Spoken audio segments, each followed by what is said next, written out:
नमस्कार, मेरा नाम मुग्धा कुमारी पांडे है और मैं Uttar Pradesh higher education service commission के एडवर्टीजमेंट नंबर 50 में रैंक 6 के साथ जूलॉजी विषय यानी कि जंतु विज्ञान विषय में चयनित हूँ। और आज मैं आप लोगों से अपनी तैयारियों के बारे में बातें साझा करना चाहती हूँ। मुझे उम्मीद है कि जो भी मैं जानकारियाँ दूंगी अपनी तैयारी से रिलेटेड, वो कहीं ना कहीं आपके लिए एक कंस्ट्रक्टिव इनपुट की तरह काम करेगा और आपकी तैयारी में और ज़्यादा धार ला पाएगा। इसके अलावा मैंने पहले भी कई सारी प्रतियोगी परीक्षाएं क्वालिफाई की।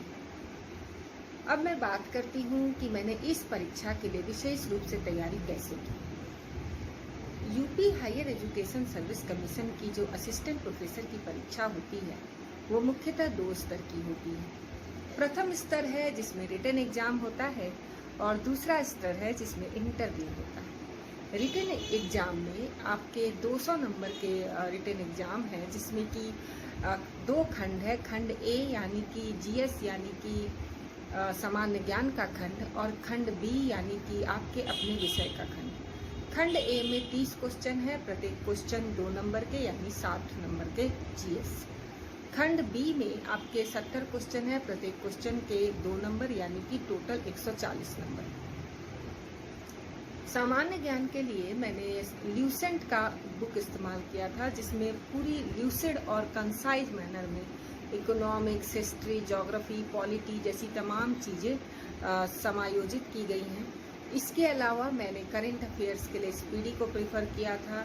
मैं यूट्यूब पे कुछ वीडियोस देखा करती थी उत्तर प्रदेश की जानकारी के लिए। इसके अलावा उत्तर प्रदेश के लिए दृष्टि का एक पॉइंटर करके बुक आता है, मैं उसे भी इस्तेमाल करती थी। मैं करंट अफेयर के लिए संसद टीवी का जो न्यूज़ होता है यूट्यूब पे, वो भी सुना करती थी।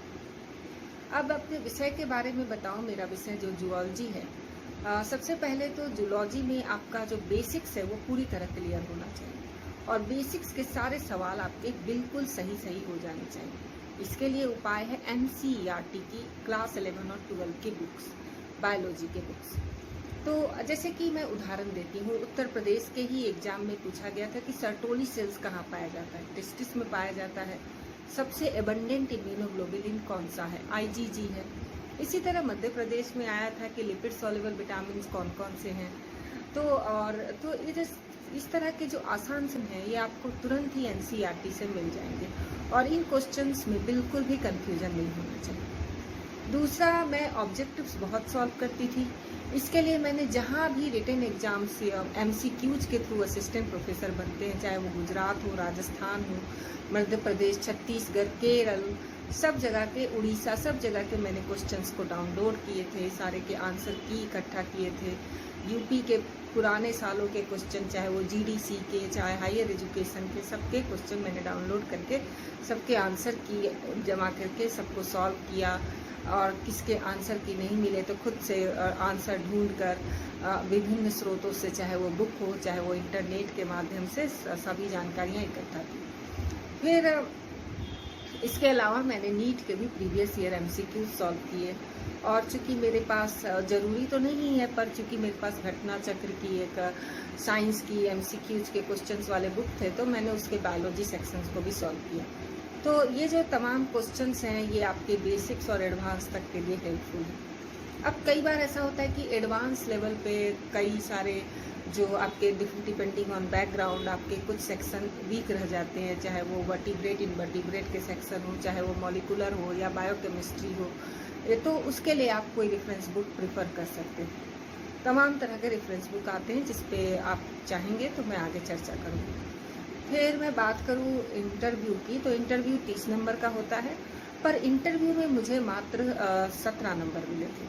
और इसकी वजह रही, मुझे लगता है जहाँ तक, जो मैं चाहूँगी कि आप कभी गलती ना करें, लेकिन आप हमेशा फोकस करें कि कोर जूलॉजी यानी वर्टिब्रेट इनवर्टिब्रेट पे फोकस करके जाएं। आप जो रिसर्च कर रहे हैं उस रिसर्च के बारे में पूरी तरह से आपको जानकारी होनी चाहिए, जो भी आपका पीएचडी का विषय रहा है। आप अगर कहीं टीचिंग कर रहे हैं तो कौन सा विषय, किस क्षेत्र में पढ़ाना आप ज़्यादा प्रेफर कर रहे हैं, उसके बारे में चर्चा करें। अगर आप कहीं साइंटिस्ट के जॉब पे हैं तो उस क्षेत्र से रिलेटेड चीज़ें पूरी तरह क्लियर होना चाहिए। इसके अलावा जो भी प्रैक्टिकल आपने बीएससी एमएससी में कर रखा है, आपका एमएससी में जो भी स्पेशलाइजेशन रहा है, उन सब के बारे में पूरी तरह क्लियरिटी होनी चाहिए। तो आई जस्ट होप कि इस तरह से आप अपने तैयारी में और थोड़ा और सुधार ला पाएंगे, और मैं आगे भी वीडियोज़ बनाकर आपको बताऊंगी कि किस तरह का ये जॉब प्रोफाइल होता है और कैसे ग्रोथ हो सकता है। तो इसके साथ ही मैं चलना चाहती हूँ। आप सभी को ऑल द बेस्ट। नमस्कार।